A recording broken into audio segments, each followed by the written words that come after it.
Welcome back to another episode of Infidelity Tales Lab. We're thankful for your continued viewership.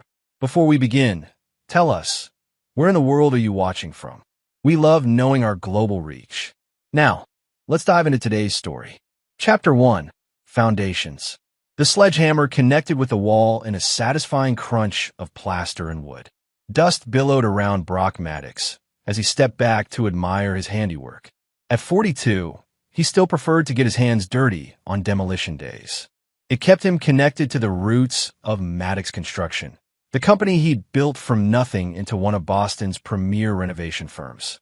"Boss, the clients are here," called Dennis, his foreman. Brock dusted off his hands and rolled down his sleeves. The Peabody Mansion renovation was his biggest residential project yet.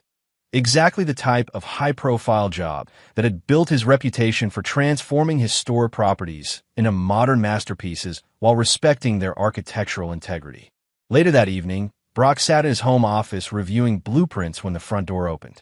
Heels clicked across the marble foyer, a sound that once quickened his pulse but now tightened his jaw. Working late again, Aubrey Maddox appeared in the doorway, her blonde hair perfectly styled despite the late hour. At 36, she remained as stunning as when they'd met 8 years ago at the Governor's Charity Gala. "Big project," Brock replied without looking up. "Peabody wants changes to the East Wing." "You work too hard." Aubrey crossed the room and ran her fingers across his shoulders. "Remember when you used to leave the office before midnight? Remember when you used to be home before midnight?" Brock countered, immediately regretting the edge in his voice. Aubrey's fingers paused. "The museum fundraiser ran long. I told you I'd be late." Brock nodded, remembering a time when such explanations didn't feel rehearsed. Their marriage had begun like a fairy tale.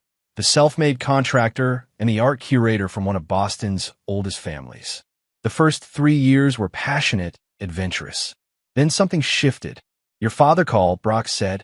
"He wants us for dinner Sunday." Aubrey's expression flickered. "Did he say why?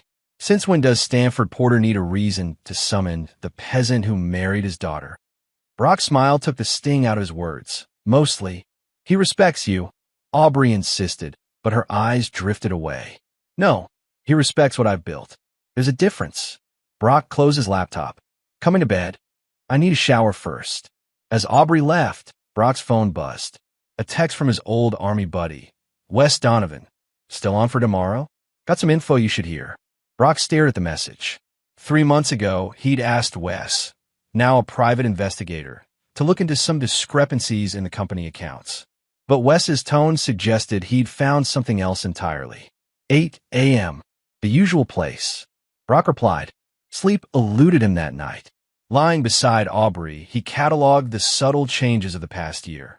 The new wardrobe, the increased work events, the guarded phone, and the faint scent of cologne that wasn't his. Their anniversary was 3 weeks away. 8 years. Brock had been planning something special, hoping to recapture what they'd lost. But first, he needed the truth. Chapter 2. Suspicions. She's seeing someone. Wes slid a manila folder across the booth at Riley's Diner, their regular breakfast spot, since Wes had left the service 4 years after Brock. Brock didn't open it. Ooh, Tyson Blackwell. The name hit Brock like another sledgehammer. Aubrey's ex? The quarterback? Wes nodded grimly. Former quarterback. Current financial advisor at Harrington Wealth Management. And coincidentally, newly appointed financial consultant to the Porter Family Foundation. Stanford hired him. Brock's coffee grew cold as the pieces aligned. How long? At least 4 months of regular meetings. Hotel receipts, text records. Wes hesitated. And there's something else. Her father knows. Of course he does. Brock finally opened the folder, scanning photos of Aubrey entering an upscale hotel, timestamps revealing 2-hour lunch breaks that extended to 3. In one photo, Stanford Porter was visible in the hotel restaurant, clearly timing his exit to avoid his daughter and her lover. "Stanford never thought you were good enough for his princess," Wes said carefully. "But I didn't expect him to actively enable this." Brock stared at the evidence without emotion. The betrayal hurt less than he'd expected. Perhaps he'd known longer than he'd admitted to himself. "There's more," Wes continued. They've been accessing financial information about Maddox Construction. Loan details, contract bids, client lists. Brock's expression hardened. My company. That's what this is about. Your company is about to land the Westbrook Municipal Building contract. $30 million. Your biggest job ever. Which is why our anniversary dinner reservations were so easy to get, Brock muttered. She's been postponing as they gather information. Wes leaned forward. What are you going to do? Nothing. Brock closed the folder and stood. Yet, over the next 2 weeks, Brock became a careful observer in his own marriage. He noticed how Aubrey's phone always faced down, how she took calls in other rooms, her sudden interest in his work schedule. He planted misinformation about project timelines, watching as it made its way back to his competitors through mysterious channels. Meanwhile, he prepared. He transferred key assets, secured digital records, and instructed his most loyal employees to prepare contingency plans. Lena Rodriguez, his operations manager and right hand for 7 years, was the only one who knew the full scope. They're planning something for after the Westbrook contract announcement, Lena concluded after reviewing the evidence. You should confront her now. Not yet. Brock rotated his wedding band thoughtfully. Our anniversary is next Saturday. Let's see what happens. Throughout these preparations, Brock maintained his routine. He came home at regular hours, discussed work casually with Aubrey, and even attended a dinner at Stanford Porter's mansion where he watched his father-in-law and wife exchange glances they thought he couldn't interpret. 6 days before their anniversary, Brock confirmed his reservation at Larson's, Aubrey's favorite restaurant. He ordered her favorite flowers and bought her a diamond bracelet he knew she'd never wear. The performance was necessary. He needed them to believe their plan was still secret. The night before their anniversary, Brock overheard Aubrey on the phone in her study. Everything's set. Yes, Ty, he doesn't suspect anything. After dinner tomorrow, Dad has the paperwork ready. I know what I'm doing. When she emerged, Brock was reviewing construction plans in the living room, his face revealing nothing. Big day tomorrow, he said with a practiced smile. 8 years. Can't wait, Aubrey replied, her own smile not quite reaching her eyes. Chapter 3. The Anniversary. Brock spent the morning of their anniversary preparing a surprise. He canceled the restaurant reservation and instead transformed their dining room with candles, flowers, and Aubrey's favorite music. He spent hours cooking her favorite meal, seared scallops, roasted rack of lamb, and chocolate souffle, recipes he'd secretly practiced for weeks.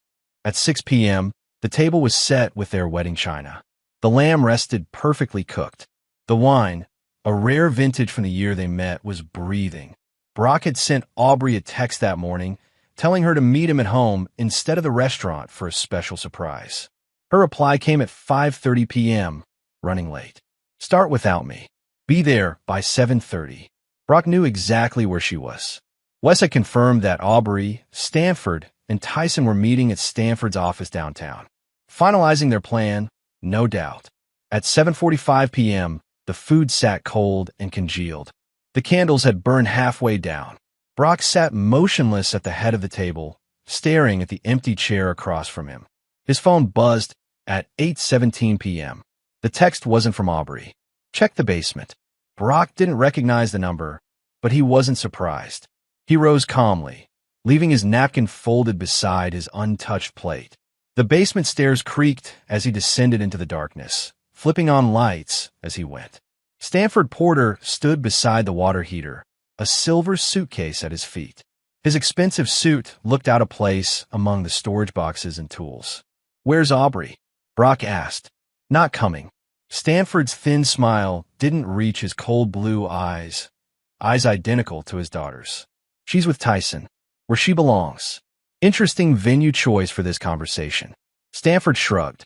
Neutral territory. This house will be sold anyway. My house, Brock corrected. For now. Stanford kicked the suitcase toward him. She doesn't want you anymore. She got back with her ex-boyfriend.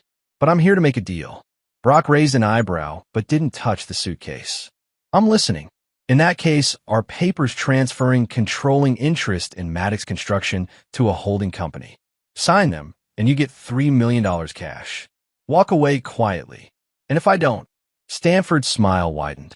The Westbrook contract has already been reassigned. Your company's loan applications will be denied. The building inspection delays on your current projects will continue indefinitely. You've been busy. We've been planning this for over a year. Tyson needs a construction company to complete his portfolio. You need to disappear. And Aubrey, she made her choice. She was never meant for someone like you. Brock nodded slowly. I like to hear that from her. She won't be calling. Stanford checked his watch.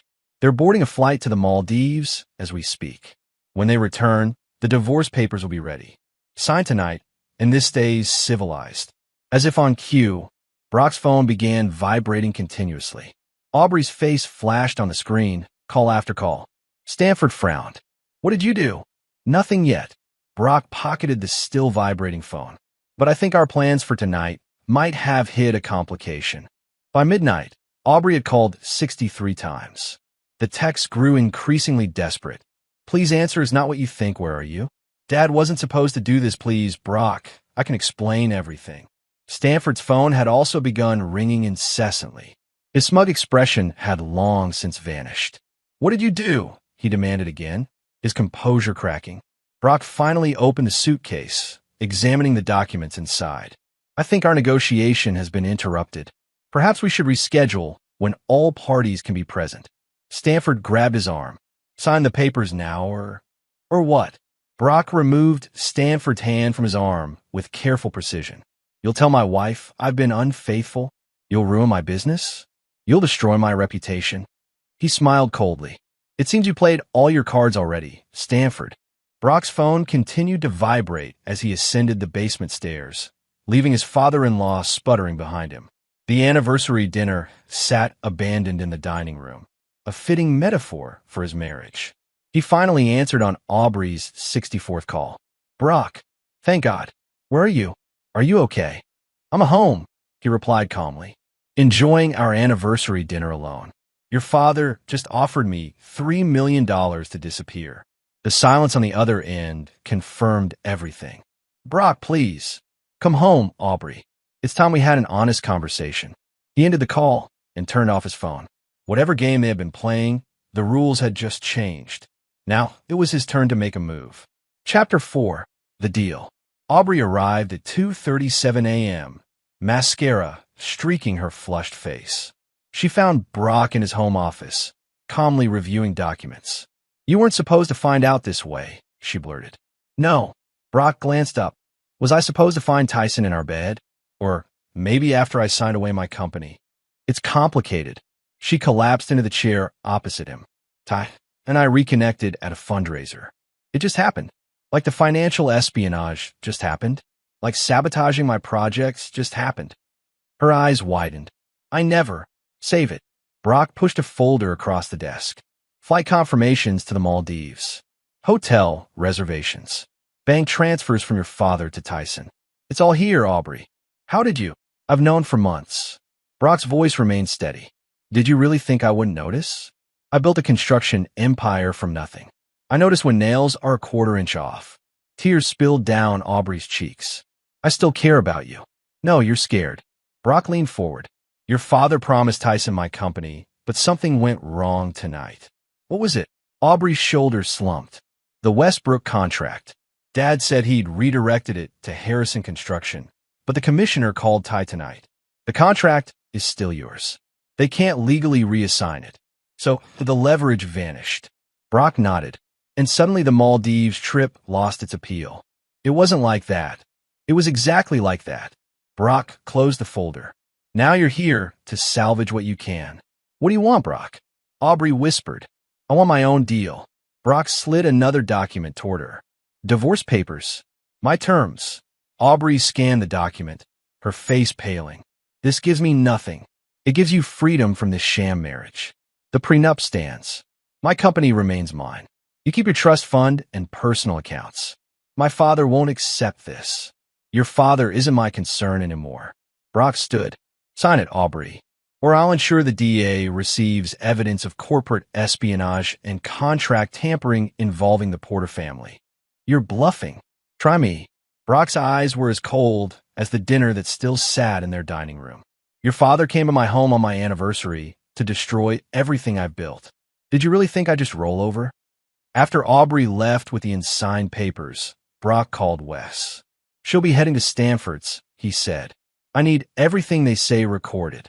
Already on it, Wes confirmed. What about Tyson? Let him sweat tonight.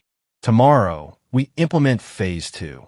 Phase 2 began at 9 a.m. when Brock met with District Attorney Paula Winston, an old client whose kitchen renovation he completed at cost when the contractor abandoned the job.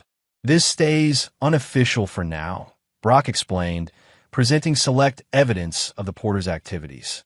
I'm handling it privately, but I need protection if things escalate. By noon, Brock sat across from Stanford Porter in the older man's opulent office. You've made your point, Stanford began. Let's discuss a reasonable settlement. I already gave Aubrey my terms. Brock examined the art on Stanford's walls with deliberate indifference. Non-negotiable. $5 million, Stanford countered. You keep your company, sign the divorce papers, and walk away. Brock turned his attention to his father-in-law. You still don't understand. This isn't about money. Everything is about money. No, Stanford, this is about respect. Brock leaned forward. You targeted my company, manipulated my wife, and tried to erase 8 years of my life because you never thought I deserved your daughter. You didn't, Stanford snapped. You were a contractor with dirt under his fingernails. She was a porter, and now she's damaged goods returning to a has-been quarterback with gambling debts. Brock smiled coldly at Stanford's surprise. Yes, I know about Tyson's arrangement with those bookies in Atlantic City. The ones you've been paying off. Stanford's face hardened. What do you want? I want you to convince Aubrey to sign my divorce terms. I want Tyson to disappear from my life permanently. And I want your written guarantee that you'll never interfere with my business again. And if I refuse? Brock stood. Then I stopped being so generous with what I know. As Brock left the Porter building, he called Lena. It's done, he said. Prepare the Westbrook documents for signature tomorrow. And the special provisions? Lena asked. Leave them in, Brock confirmed. The Porters just folded. But Brock knew better than to trust Stanford Porter's surrender. That evening, he received a call from Maeve Porter, Aubrey's younger sister. They're still plotting against you, she warned. Dad's calling in favors with the zoning board. Why are you telling me this? Brock asked. Maeve had always been cordial, but distant. Because I'm tired of watching my father and sister destroy good people. She paused. And because I never told them about the Porter Foundation irregularities you helped me cover up 3 years ago. Brock remembered the accounting discrepancies Maeve had discovered, and how he'd helped restructure the reports to prevent a scandal. We'll call even then, he said, but I need details of what they're planning. By morning, Brock's divorce terms had been signed, and Stanford had provided written guarantees about Maddox construction. But Brock knew the war was far from over. Stanford Porter never surrendered. He only retreated to regroup. Chapter 5, Gathering Intel. The Westbrook Municipal Building contract signing should have been Brock's crowning achievement. Instead, it marked the beginning of a more complex strategy. Congratulations, Commissioner Daniels said as flashbulbs popped. Maddox Construction beat out some serious competition. Quality always wins, Brock replied, knowing the Porter-controlled Harrison Construction had submitted a suspiciously lower bid at the last minute. As predicted, problems began immediately. Building permits were mysteriously delayed. Material deliveries were rerouted. Subcontractors received better offers from competing projects. Stanford's fingerprints are all over this, Wes confirmed after investigating. He's determined to make you fail spectacularly on this high-profile job. Let him think it's working, Brock instructed. Meanwhile, I need everything on Tyson Blackwell. Not just the gambling, everything. What emerged was a portrait of a man whose golden boy facade masked increasing desperation. Tyson's financial advisory business catered to wealthy clients through his connection to the Porters, but his personal finances were in shambles. He owed over $800,000 to various bookies and had been embezzling from client accounts to cover his debts. Stanford has been covering for him, Wes explained, showing bank transfers. But even he doesn't know the full extent. In Aubrey, she believes Tyson's the same star quarterback she dated in college. Stanford's kept her insulated from the ugly details. Brock considered this information carefully. She's still his weakness, then. And his meal ticket, Wes added. Without her connection to Stanford, he's finished. Brock's strategy adjusted accordingly. Instead of attacking Stanford directly, he would target the relationship between Tyson and Aubrey, create enough pressure, and one would betray the other. The pressure began subtly. Anonymous tips led to increased scrutiny of Tyson's client accounts. Several bookies received information about Tyson's other gambling debts, creating conflict among his creditors. Meanwhile, Brock ensured that photos of Tyson meeting with various women reached Aubrey through concerned friends. Within weeks, the strain began to show. Tyson and Aubrey's public appearances grew tense. Stanford was spotted having heated arguments with his future son-in-law. The Porter family's carefully cultivated image of perfection was developing cracks. Maeve continued providing inside information, reporting that Aubrey had begun questioning her relationship with Tyson after discovering text messages from someone named Raven. She still believes you're the villain in this story, Maeve warned during a clandestine meeting at a coffee shop across town. Dad has convinced her you're sabotaging Tyson out of spite. Let her believe that for now, Brock replied. The truth will be more effective when she has no one else to turn to. Meanwhile, Brock implemented a parallel strategy for his business. While appearing to struggle with the Westbrook project, he secretly fast-tracked other jobs, building goodwill with clients and officials who weren't under Stanford's influence. He restructured Maddox Construction's operations, creating subsidiaries that could continue if the main company was attacked. The most crucial intelligence came from an unexpected source. Carmela Rivera, Stanford's longtime housekeeper, whose son worked as a laborer for Maddox Construction. After Brock had personally paid for the boy's emergency surgery 3 years earlier, something Stanford had refused to help with, she became an invaluable ally. Mr. Porter keeps a separate phone, she revealed during a meeting arranged by her son. He only uses it for calls about you and the Westbrook project. This information led to Wes placing surveillance on Stanford's secondary communications, revealing a network of officials and businesspeople conspiring to sabotage Maddox Construction. Each became a thread that Brock could pull when the time was right. 4 months after the anniversary dinner, Brock had compiled comprehensive files on everyone involved in the conspiracy against him. He knew their weaknesses, their secrets, and, most importantly, their pressure points. You have enough to destroy them all, Lena observed as they reviewed the evidence in Brock's secure office. Why wait? Because destruction isn't enough, Brock replied, studying photographs of Stanford, Aubrey, and Tyson at a recent charity gala. I want them to destroy each other first. Chapter 6. Setting the Trap. The Westbrook Municipal Building rose steadily despite the obstacles, its steel framework reaching skyward like a monument to Brock's persistence. The project was 3 weeks behind schedule and over budget, but still viable, exactly as Brock had planned. They're getting confident, Wes reported after monitoring Stanford's communications. They think you're on the verge of collapse. Perfect. Brock surveyed the construction site. Time to spring the trap. The trap had multiple components, each designed to create maximum pressure at precisely the right moment. The first component targeted Tyson's gambling debts. Brock arranged for several of Tyson's creditors to demand payment simultaneously, creating a cash crisis that Stanford would have to address. At the same time, anonymous tips to the Securities Exchange Commission highlighted irregularities in accounts Tyson managed. He'll be desperate for cash, Brock explained to his inner circle, and Stanford will be reluctant to bail him out again with regulators circling. The second component involved the Porter Foundation. Using information from Maeve and documentation he'd helped conceal years earlier, Brock carefully exposed certain discrepancies to the Foundation's board members. Nothing illegal, but concerning enough to prompt an internal audit.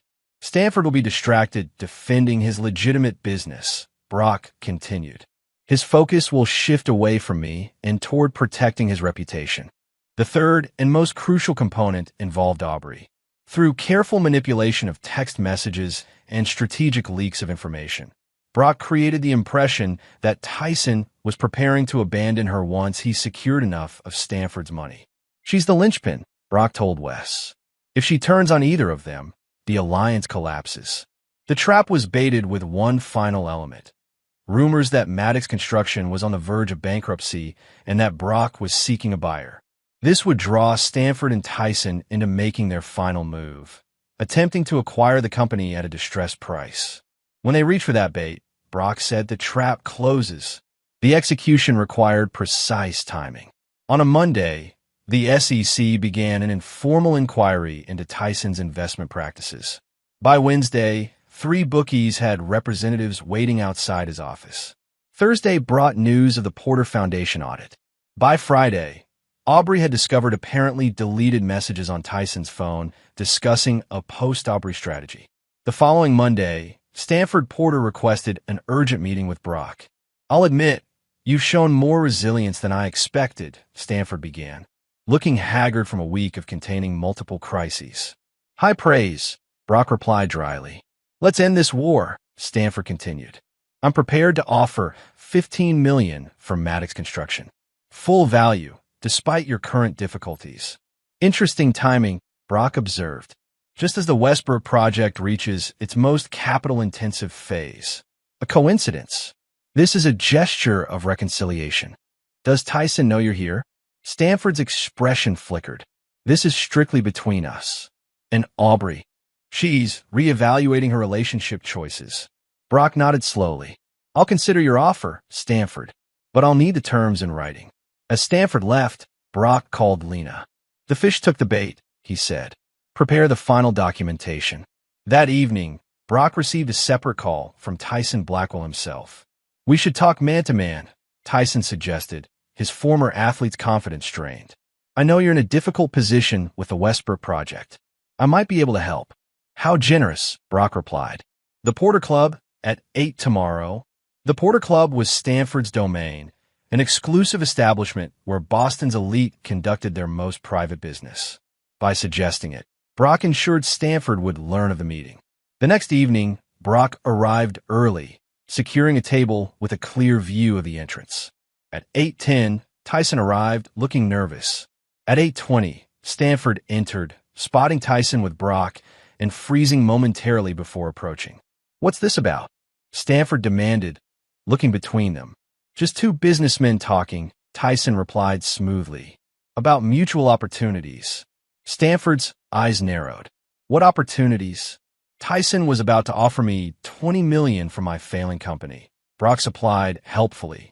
"Which is interesting, given your $15 million offer yesterday." Stanford turned to Tyson. "What the hell are you doing?" "The same thing you're doing," Tyson shot back. "Trying to salvage something from this mess." Their argument escalated, drawing attention from nearby tables. Brock sat back, watching as months of carefully planted suspicions blossomed into open hostility. "You promised me Maddox Construction," Tyson hissed. "Then you try to cut me out. Because you've become a liability," Stanford retorted.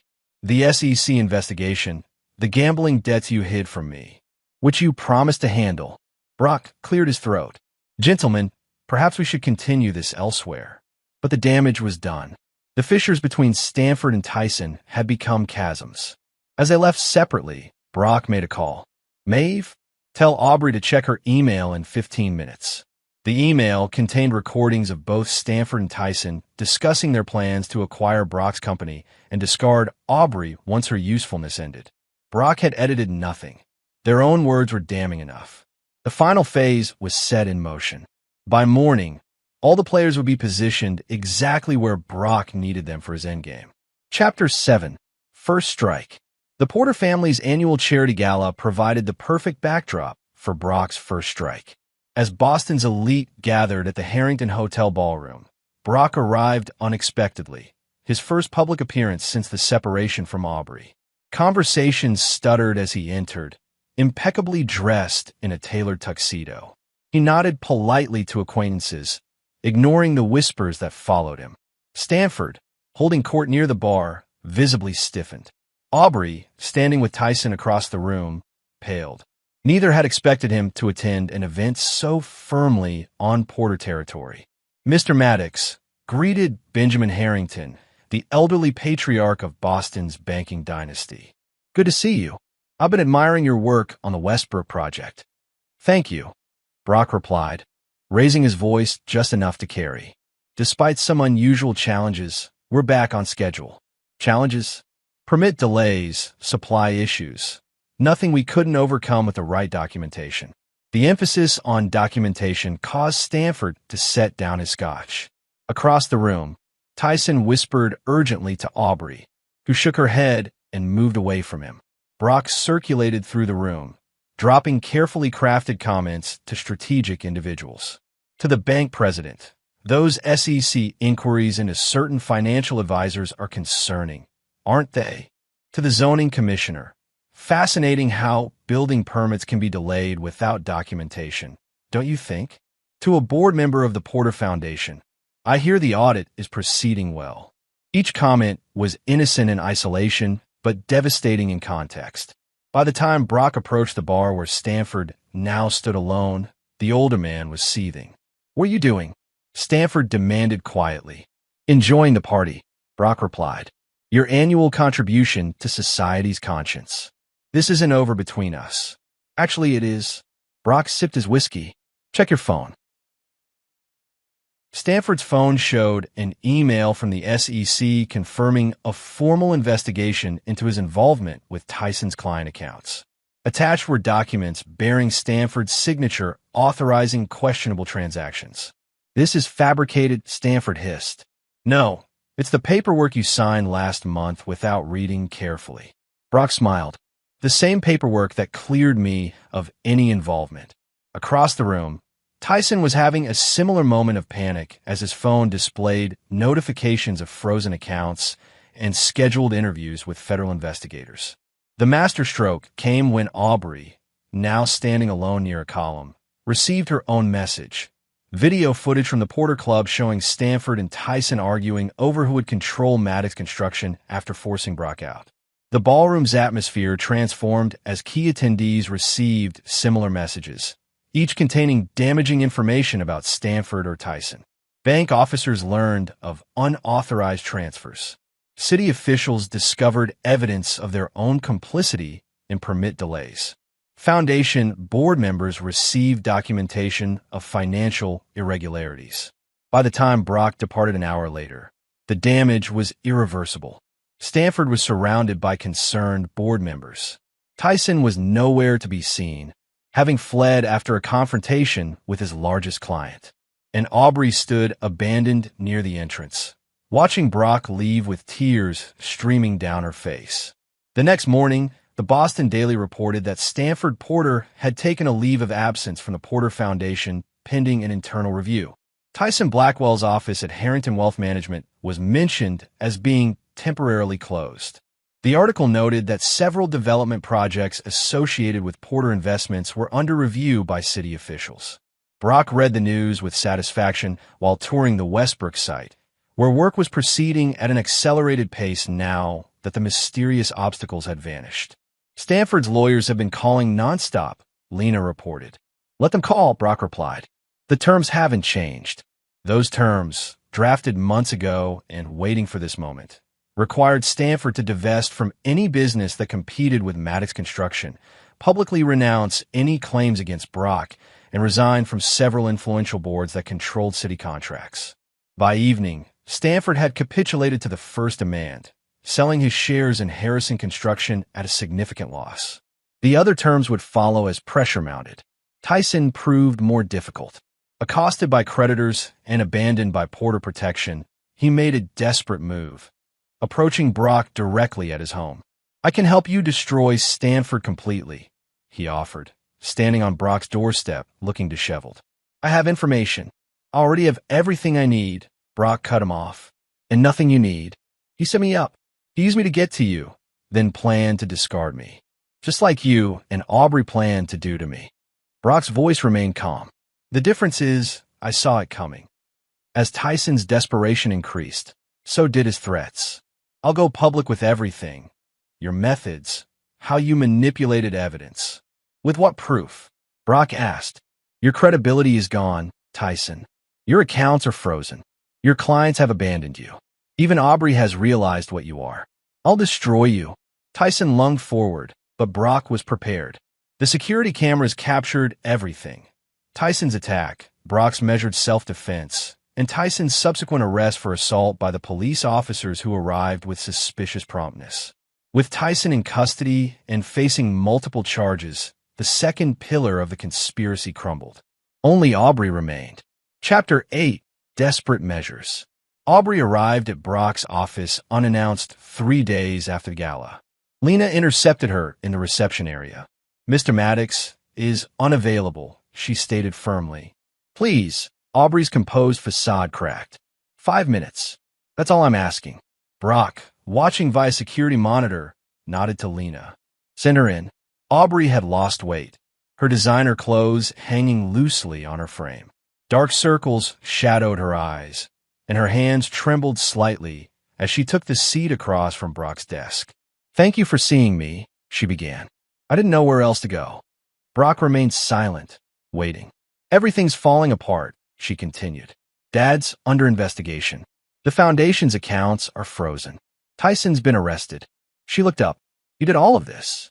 "I simply returned what was offered to me," Brock replied evenly. "I made a terrible mistake," Aubrey whispered. "I should never have betrayed you." "Which betrayal are you apologizing for? The affair?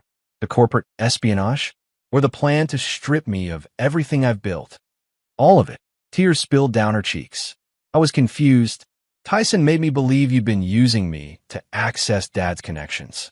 Dad convinced me you were just waiting to divorce me once you secured the Westbrook contract. And you believed them without ever asking me. I know that now." She reached for his hand across the desk, but he withdrew it. "Brock, please. We can start over. I still love you." "No, Aubrey, you don't." Brock's voice remained steady.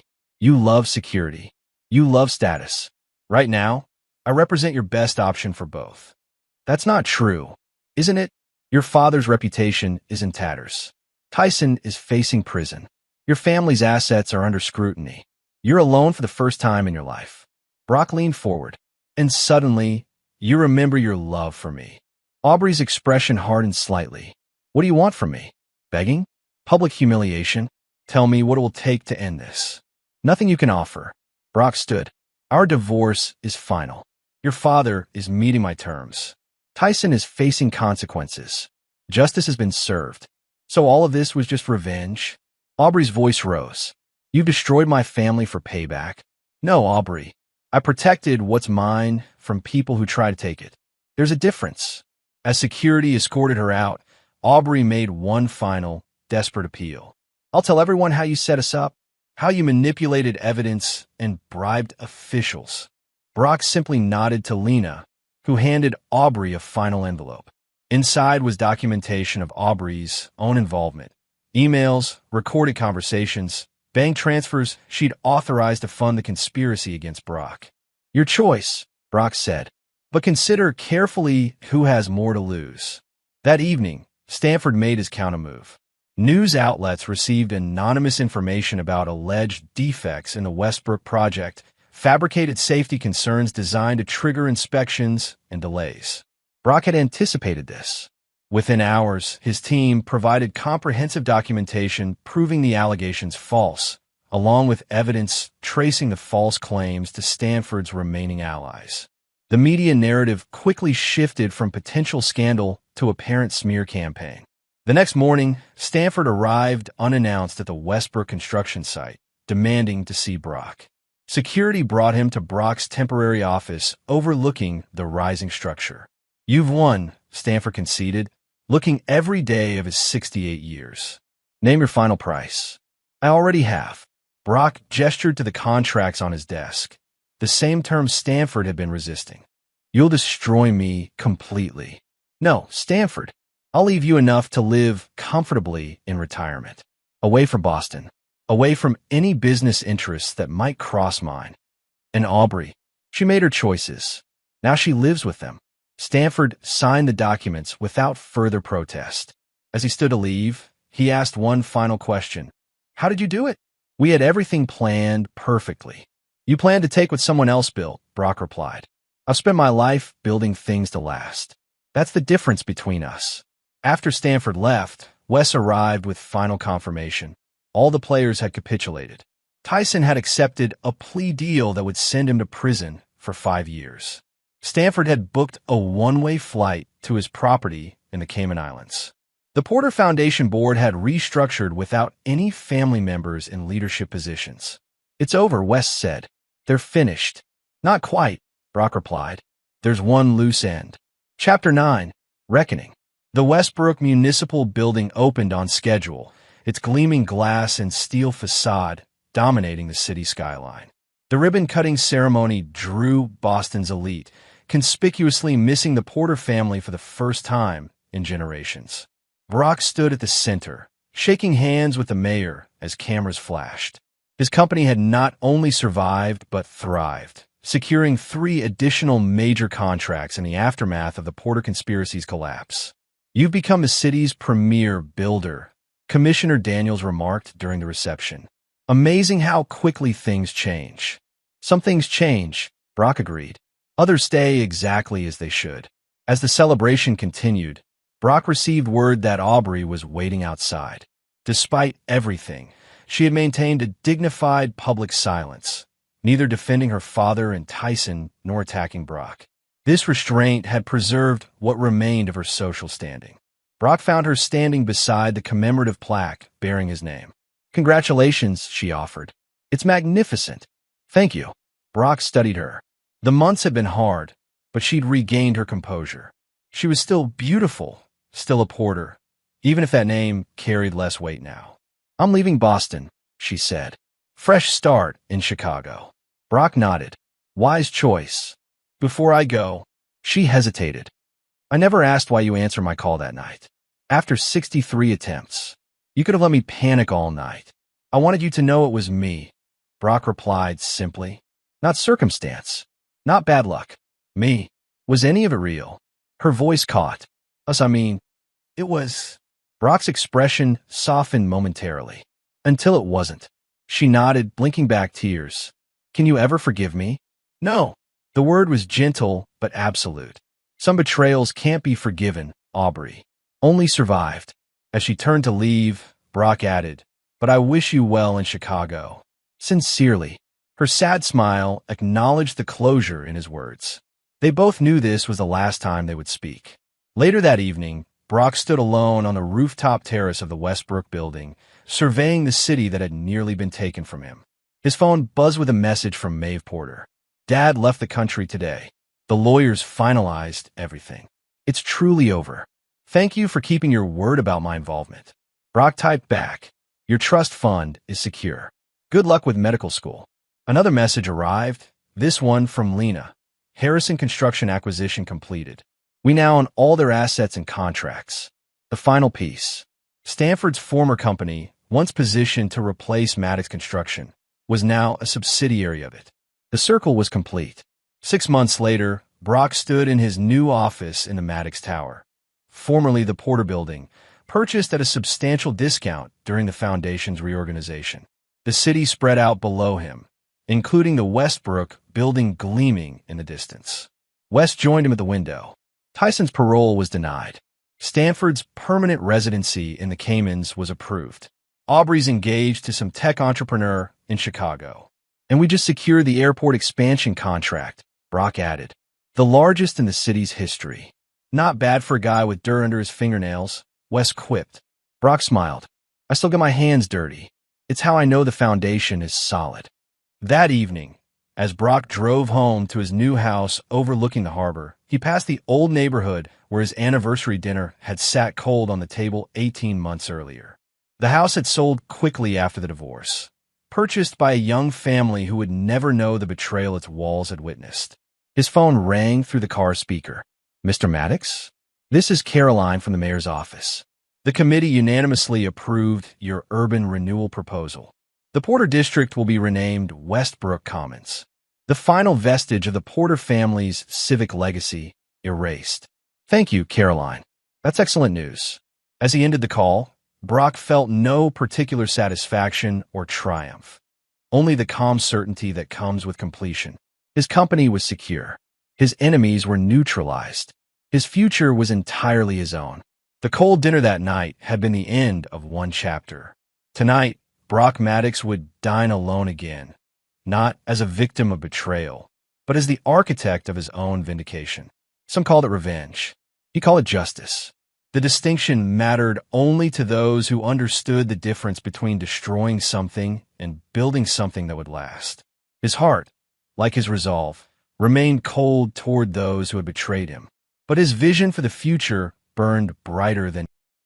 And there you have it. Another story comes to an end. What did you think? I'd love to hear your thoughts in the comments below. If you enjoy this story, consider joining our community by subscribing. It means the world to us. For more stories like this one, check out the recommended videos on screen. And I'll see you there.